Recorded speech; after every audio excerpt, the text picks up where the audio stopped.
ഇനിയും നിന്ന് പറയിപ്പിക്കാതെ മാനവും മര്യാദയും ഉണ്ടെങ്കിൽ രാജിവെച്ച് പുറത്തു പോകുന്നതാണ് സെബി ചെയർപേഴ്സണ് നല്ലത്. സെബി ചെയർപേഴ്സൺ മാധവി ബുച്ചിനെതിരെ കൂടുതൽ തെളിവുകൾ നിരത്തുകയാണ് ഹിൻഡൻബർഗ്. മോദിയുടെ മനസാക്ഷി സൂക്ഷിപ്പുകാരനായ അദാനിയും കേന്ദ്ര സർക്കാരിൻ്റെ പ്രധാനപ്പെട്ട ചുമതല വഹിക്കുന്ന ഉദ്യോഗസ്ഥരുമെല്ലാം തട്ടിപ്പിൻ്റെ രാജാക്കന്മാരാണെന്നുള്ള കൂടുതൽ തെളിവ് അങ്ങനെ പുറത്തു വരികയാണ്. അദാനി ഗ്രൂപ്പ് ചെയർമാൻ ഗൗതം അദാനിയുടെ മൂത്ത സഹോദരനും ശതകോടീശ്വരനുമായ വിനോദ് അദാനിക്ക് ബന്ധമുള്ള ബർമുഡയിലെയും മൗറീഷ്യസിലെയും നിഗൂഢമായ നിഴൽ കമ്പനികളിൽ മാധവി ബുച്ചിനും ഭർത്താവ് ധാവൽ ബുച്ചിനും പങ്കാളിത്തമുണ്ടെന്ന് ഹിൻഡൻബർഗ് പുതുതായി കണ്ടെത്തിയിരിക്കുന്നു. സെബി അംഗമായപ്പോൾ മാധവി ബുച്ച് ഭർത്താവിൻ്റെ പേരിലേക്ക് മാറ്റിയത് സിംഗപ്പൂർ കമ്പനിയുടെ ഓഹരി മാത്രമാണെന്നും ഇന്ത്യയുടെ ഓഹരികൾ അവർ നിലനിർത്തിയെന്നും ഹിൻഡൻബർഗിൻ്റെ പുതിയ റിപ്പോർട്ടിൽ വ്യക്തമാക്കുന്നു. മോദിയുടെ ചുറ്റുമുള്ള കള്ളന്മാരുടെ യഥാർത്ഥ മുഖം മനസ്സിലാക്കാൻ ഇതിലപ്പുറമൊന്നും വേണ്ട. ഇതെല്ലാമാണ് മോദി എന്ന ഭരണാധികാരിയുടെ സുഹൃത്തുക്കൾ ഉണ്ടാക്കി വച്ചിരിക്കുന്ന ബിസിനസ് സാമ്രാജ്യത്തിൻ്റെ ദുരൂഹതകൾ എന്ന് പറയേണ്ടി വരും. ഇത്രയും ആധികാരികമായി റിപ്പോർട്ടുകൾ വന്നിട്ടും നാട്ടുകാരെ വെറും കഴുതകളാക്കുകയാണിവർ.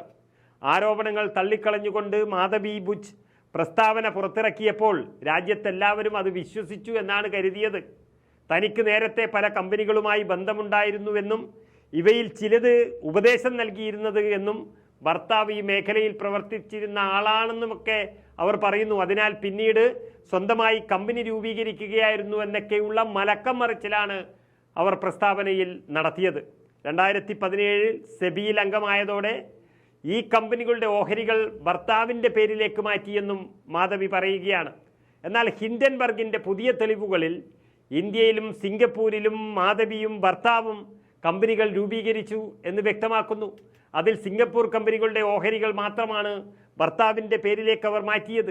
ഇന്ത്യയിലെ കമ്പനികളിലെ 99% ഓഹരിയും അതിൻ്റെ ലാഭവും എല്ലാം മാധവിയുടെ സ്വന്തം പേരിലാണെന്നും വ്യക്തമാക്കിക്കൊണ്ടാണ് ഹിൻഡൻബർഗിൻ്റെ പുതിയ തെളിവുകൾ പുറത്തുവിട്ടിരിക്കുന്നത്.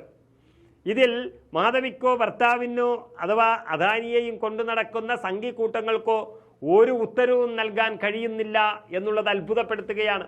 മാത്രമല്ല മാധവിയുടെയും ഭർത്താവിൻ്റെയും നിക്ഷേപങ്ങളുമായി ബന്ധപ്പെട്ട കാര്യങ്ങൾ കൈകാര്യം ചെയ്യുന്നത് സുഹൃത്തു കൂടിയായ അനിൽ അഹൂജയാണെന്നും അദാനിയുടെ സ്ഥാപനങ്ങളിൽ മാനേജറായി ജോലി ചെയ്തിട്ടുള്ള ആളാണ് ഈ അഹൂജ എന്നും റിപ്പോർട്ടിൽ വ്യക്തമാക്കുന്നു. അതിനാൽ മാധവിക്കും ഭർത്താവ് ധവാൽ ബുച്ചിനും അദാനിയുടെ വിവിധ കമ്പനികളുമായി ബന്ധമുണ്ടെന്നും ഹിൻഡൻബർഗ് വളരെ വ്യക്തമായി റിപ്പോർട്ടിൽ പറയുന്നു.